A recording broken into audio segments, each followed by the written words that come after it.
Hello student, 10 class के chemistry class में आपका स्वागत है। आइए, आज का टॉपिक है दहन। ठीक है, हम दहन के बारे में आज जानने की कोशिश करेंगे कि दहन कहते किसको हैं, दहन के लिए आवश्यक शर्त कितने हैं और दहन कितने प्रकार के होते हैं। बहुत ही इम्पोर्टेंट क्वेश्चन है वर्ग 10 के लिए। तो आइए शुरू करते हैं। देखिए, दहन का ऐसे शाब्दिक अर्थ होता है किसी पदार्थ का जलना। कोई पदार्थ अगर जलता है तो हम कह सकते हैं कि उसका दहन हो रहा है। ठीक है, अगर कोई पदार्थ जलता है तो हम कहते हैं कि वो दहन हो रहा है। तो आखिर कोई पदार्थ जलता कैसे है ये जानना है। मान लीजिए कोई पदार्थ है और ये जल रहा है। ठीक है, ये जल रहा है तो जलने की क्रिया के लिए सबसे जो आवश्यक पदार्थ है वो है O2, ऑक्सीजन। तो हम कह सकते हैं कि दहन ऑक्सीजन की उपस्थिति में जल करके और उष्मा तथा थोड़ा बहुत प्रकाश देता है। Any doubt? कोई भी चीज़ देखिए जलता है ना तो उष्मा तो देना ही देना है। और कोई ऐसा भी पदार्थ होता है जो जलता है तो अपने इर्द गिर्द प्रकाश को फैला देता है। जैसे आप ढेर सारा पुआल को जला दीजिए, ठीक है, तो उष्मा तो देगा ही देगा, उसके साथ साथ थोड़ा प्रकाश भी निकलेगा। तो इस प्रकाश को हम इग्नोर नहीं कर सकते हैं, प्रकाश को दहन के साथ ही रखते हैं। तो हम कह सकते हैं कि दहन एक ऐसी अभिक्रिया है जो ऑक्सीजन की उपस्थिति में होती है और कोई पदार्थ जलने के बाद उष्मा और थोड़ा बहुत प्रकाश देता है। या दूसरे शब्दों में कह सकते हैं कि दहन एक ऑक्सीकरण की क्रिया है। या हम तीसरे शब्दों में कह सकते हैं कि दहन एक रासायनिक अभिक्रिया है, क्योंकि कोई भी पदार्थ अगर जलता है तो अपने वास्तविक गुणों को खो देता है। Any doubt? तो सिंपल से इसका परिभाषा निकल के आता है कि दहन एक ऑक्सीकरण की क्रिया है जिसमें कोई पदार्थ जल करके उष्मा और थोड़ा बहुत प्रकाश देता है, उसे दहन कहते हैं। अब आगे बढ़े। अब बढ़ते हैं कि दहन के लिए आवश्यक शर्त, दहन के लिए आवश्यक शर्त कौन कौन सी है। Any doubt? यानी प्रश्न बनता है कि दहन के लिए दहन की आवश्यक शर्त कौन कौन से हैं। तो एक बात बताइए, कोई वस्तु आप ले लीजिए, ये मान लीजिए एक बड़ी सी वस्तु है और इस वस्तु को ले लीजिए और देखिए, आप अवलोकन कीजिए कि ये कैसे जलता है। ठीक है, तो कोई भी वस्तु, मान लीजिए आप पुआल, अगर इसको कहते हैं पुआल, और यहाँ ले लीजिए कोई लकड़ी। ठीक है, ये हो गया लकड़ी, और दोनों को जलाइए, दोनों को एक साथ जलाना प्रारंभ कीजिए। तो आप क्या देखेंगे कि पुआल जल्दी जल गया और लकड़ी को जलने में थोड़ा पुआल से अधिक समय लगा। अर्थात हम कह सकते हैं कि हर जलने वाली वस्तु की ज्वलन तापक्रम अलग अलग है, क्योंकि ये कुछ पहले जल गया और ये बाद में जला। और इससे कोई मोटा पदार्थ ले लीजिए और इससे मोटा कोई लकड़ी ले लीजिए, तो इससे ये ज़्यादा समय लगाएगा जलने में। सही है? तो यानी पहला निकल के इसमें सामने आता है कि प्रज्वलन तापक्रम, हर वस्तु के जलने का जो तापक्रम है वो अलग अलग है। दूसरा, किसी भी पदार्थ को अगर जलना है तो उसके लिए पोषक तत्वों का काम करता है ऑक्सीजन। यानी जब ऑक्सीजन रहेगा तभी कोई पदार्थ जलेगा। तो हम कह सकते हैं कि दहन के लिए आवश्यक शर्त में दूसरा नंबर आता है ऑक्सीजन का, O2 का। ठीक है, देख लीजिए दहन के लिए आवश्यक शर्त कौन कौन सी है। तो पहला हमने बता दिया प्रज्वलन तापक्रम, या कोई इसको ज्वलन तापक्रम भी कहता है। दूसरा, हर वस्तु को जलने के लिए पोषक तत्व तो ऑक्सीजन की आवश्यकता है।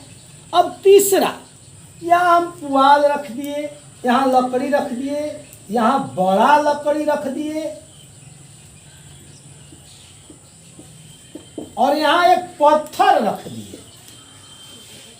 अब आप तुलना करके बताइए। ठीक है, अब देखिए जो जलने लायक रहेगा वही ना जलेगा। अब हम कह दे के लीजिए पत्थर और इस पर हमको खाना बना के दीजिए, आप पूरा शाम क्या साल भर बिता दीजिए, इस पर खाना बनेगा नहीं। राइट है, तो जो जलने लायक रहेगा वही ना जलेगा। तो तीसरा इंपॉर्टेंट इसका होता है आवश्यक शर्त दहनशील पदार्थ। दहनशील पदार्थ, क्योंकि जब जलने लायक रहेगा उसी को तो हम जलाएंगे। तो इस तरह दहन के लिए आवश्यक शर्त 3 होते हैं। पहला ज्वलन तापक्रम, दूसरा ऑक्सीजन और तीसरा दहनशील पदार्थ। क्योंकि ये जब जलने लायक कोई वस्तु रहेगा उसी को जलाएंगे, जो जलने लायक नहीं रहेगा उसको हम नहीं जलाएंगे। इस तरह आपका 2 टॉपिक खत्म हुआ, दहन किसे कहते हैं और दहन के लिए आवश्यक शर्त कौन कौन से हैं। अब आइए आगे बढ़ते हैं कि दहन के कितने प्रकार होते हैं। आइए अब हम तीसरा क्वेश्चन देखते हैं, दहन के कितने प्रकार होते हैं। तो दहन के प्रकार तो 4 होते हैं और उस चारों में पहला हम अध्ययन करते हैं स्वतः दहन का। ठीक है, पहला है स्वतः दहन, वैसा दहन जो अपने आप हो जाए। स्वतः का अर्थ होता है अपने आप, तो वैसा दहन जो अपने आप हो जाए उसको स्वतः दहन कहते हैं। जैसे फास्फोरस का जलना। और कौन सा फास्फोरस है? पीला फास्फोरस या सफेद फास्फोरस। ठीक है, ये पीला या सफेद फास्फोरस जो है ना, जैसे ही आप वायुमंडल के संपर्क में उसको लाइएगा वो अपने आप जलने लगेगा। कोई दिक्कत? तो स्वतः दहन, वैसा दहन जो अपने आप हो जाए उसको स्वतः दहन कहते हैं, जैसे फास्फोरस का जलना। और लाल फास्फोरस जो है वो स्वतः दहन नहीं है, उसका स्वतः जलना संभव नहीं है, इसीलिए उसका सलाई का तिल्ली बनाया जाता है। माचिस देखे हैं तो माचिस के तिल्ली में लाल फास्फोरस का प्रयोग किया जाता है। ये ऑब्जेक्टिव में जानने लायक बातें हैं, क्योंकि वो जो है ना फास्फोरस घर्षण से जलता है, लाल फास्फोरस। ठीक है, और पीला तथा श्वेत फास्फोरस क्या है? स्वतः जलता है। जब भी ऐसे वायुमंडल के संपर्क में लाइएगा वो जलने लगेगा, क्योंकि उसका रंग घी के आकार का होता है, घी जैसा होता है ना, उसी तरह ये श्वेत या पीला फास्फोरस होता है। कोई दिक्कत? आइए दूसरा चलते हैं, मंद दहन। मंद दहन देखिए, मंद मतलब क्या होता है जी? धीरे धीरे। वैसा दहन जो मंद गति से हो, धीरे धीरे हो, यानी किसी को जानकारी भी ना हो और वो दहन की क्रिया पूर्ण हो जाए। जैसे श्वसन की गति, जो श्वसन आप दहन करते हैं ना जी, सांस लेते हैं छोड़ते हैं, श्वसन की क्रिया करते हैं। तो ये श्वसन क्रिया देखिए, जो आप लंबी सांस लेते हैं और जब छोड़ते हैं तो उसको देखिए हाथ पर होकर के उष्मा जैसे निकलता है, गर्मी निकलता है यहाँ। तो यानी शरीर के अंदर ऐसा लगता है कुछ चीज जला, तभी तो उष्मा निकला बाहर। तो हम कह सकते हैं कि ये दहन जो है क्या है? मंद दहन है। यानी मंद दहन में किसका उदाहरण है? श्वसन की क्रिया को हम मंद दहन की क्रिया कहते हैं। Any doubt? मंद मतलब धीरे धीरे, वैसा दहन जो धीरे धीरे मंद गति से हो। अरे आपके बगल में बैठा व्यक्ति दहन की क्रिया कर रहा है, और वह दहन कौन सा है? श्वसन है। और श्वसन को ही हम क्या कहते हैं? मंद दहन कहते हैं। चलिए तीसरा देखते हैं, द्रुत दहन। द्रुत दहन, तो द्रुत का शाब्दिक अर्थ होता है जल्दी, तीव्र वेग से पूरा हो जाना। यानी वैसा दहन जो जल्दी पूरा हो जाए, तीव्र वेग से पूरा हो जाए, उस दहन को कहते हैं द्रुत दहन। पेट्रोल का जलना आप लोग देखे हैं? पेट्रोल का जलना देखे हैं? बोलिए। तुरंत पेट्रोल में आग लग जाएगा, इतना तेजी से फैलेगा कि आप सोच नहीं सकते हैं, और दहन विकराल रूप ले लेगा। तो उस दहन को क्या कहते हैं? द्रुत दहन। वैसा दहन जो तीव्र वेग से हो, जल्दी हो जाए, पलक झपकते ही पूरा हो जाए, उसको कहते हैं द्रुत दहन। अब आइए चौथा देखते हैं, विस्फोट दहन। विस्फोट यानी वैसा दहन जो बाहरी दबाव के कारण होता है। यानी कोई चीज फटता है ना, तो उसको विस्फोट दहन कहते हैं। बम का फटना आप देखे हैं? बम का फटना, कोई जमीन के सतह पर गिर के फटता है, यानी जमीन के सतह से टकराता है तो फट जाता है। कोई बाहरी दबाव टाइम से भी बम फटता है, या किसी चीज को किसी भी तीव्र वेग से टकराया और क्या हो गया? ब्लास्ट हो गया। यानी उसको बोलते हैं क्या? विस्फोट दहन।